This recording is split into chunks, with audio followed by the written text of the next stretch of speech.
Welcome to HFCL Time Machine.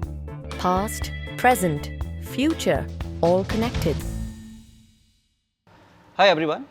Today we have with us Dr. Srikanth. He is the Chief Knowledge Officer at NanoCell Networks. Sir, great to have you here. And first of all, congratulations on completing yet another successful season of Wi-Fi Knowledge Summit. And I think it's growing every year as we are witnessing it. Thank you. And you're right that this particular summit, we had more than what we could handle. But I'm happy that we could do justice to all the interest in the event.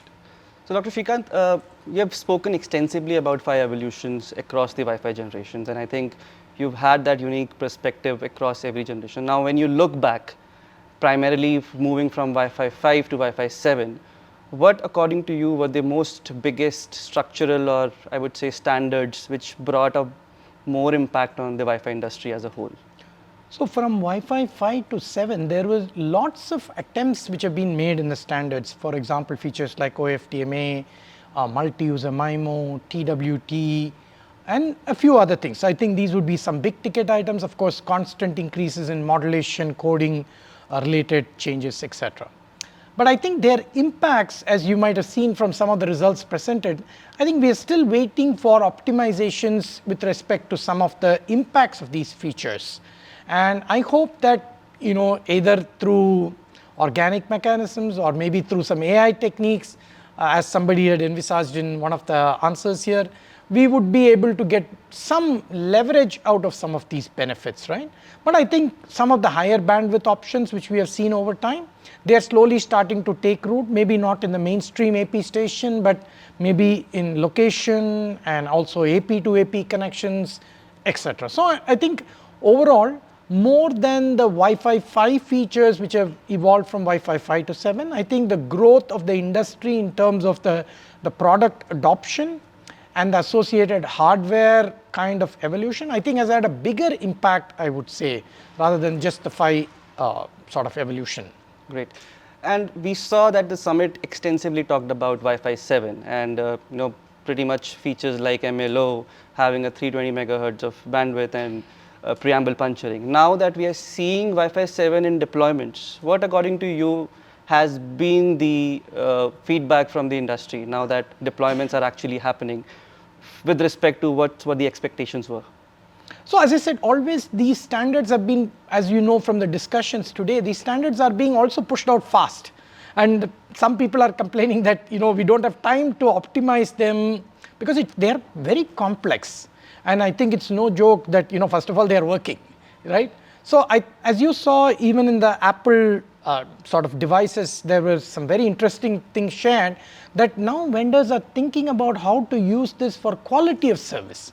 I would say the biggest benefits which are just starting to appear is individual device vendors starting to utilize MLO for quality of service or quality of experience, because this is one thing that we did not have as a feature in earlier standards, where you could do your highly delay sensitive traffic on a link which is more suitable than another link. So I'm looking forward to this getting more mainstream.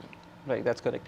And you touched based upon TWT, and which makes me curious about IoT. And when we look back at IoT, we still see that BLE, Zigbee, or even Thread, they have been dominating the IoT ecosystem. So where do you think Wi-Fi will play its role in the longer run? So I've always said that it's almost like a very interesting thing that Wi-Fi has not done a lot for IoT, but it is found in a lot of IoT devices simply because the other end has AP and Wi-Fi, takes you to the rest of the world. Right. Other technologies like Bluetooth and Thread still don't have that, but now you're seeing a marriage of them through these bridge devices in Matter, etc., where a Thread plus Wi-Fi is able to help out a lower power IoT device. So in that sense, Wi-Fi is going to get even more prominent, because even if it is not there in the end device, it's there in the bridge or some intermediate device which helps the end device to go to the internet. Right. Which is ultimately Internet of Things, That's right? Yes. So the thing has to reach the internet. So Wi-Fi has a big role, not necessarily in the direct endpoint, but even in the intermediate points. The second aspect of the summit touched base upon Wi-Fi 8. Now I know that it's pretty much right now too mature or immature to talk about it, but what do you see? Will it be an incremental, I would say, upgrade to the Wi-Fi ecosystem, or will it structurally or architecturally change something in Wi-Fi? It's very ambitious. As you know, you were there yesterday and you saw today the presentation by the chip vendor. It's very ambitious. The emphasis also is in the ultra high reliability segment. So all the right things are being said and put.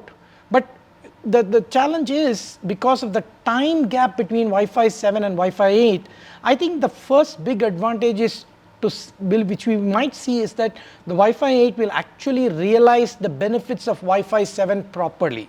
This will be probably the first benefit. Like the MLO I said, for getting good quality of service, will probably become a reality in the Wi-Fi 8 era.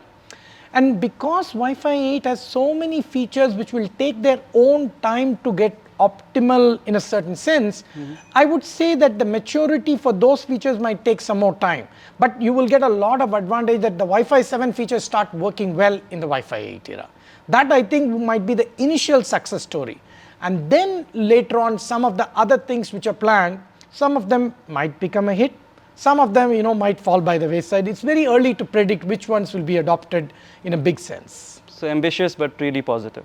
I think very positive, and also hitting the right things, reliability, latency, yes, and so on and so forth. Right. So the last question, and any discussion is not complete without the discussion of AI. So, and we have been discussing extensively in the summit as well that how AI will be introduced. So what is your take, how AI is going to reshape Wi-Fi industry? As you saw, right, my questions were very pointed. There are, I think, two broad camps that everybody in the wireless space is saying, what do we do with AI? I mean, first of all, is wireless so important for the AI? That's out there. People think it is because it provides connectivity. Does it add more value to the connectivity? Does it bring more responsibility to the connectivity technology? I think that's still to be proven, though we hope so. On the other side are things like what you saw today, edge AI, right? Correct. Which means that now your access point, apart from being just the bridge, which is what the small role, already it has taken a role bigger than that.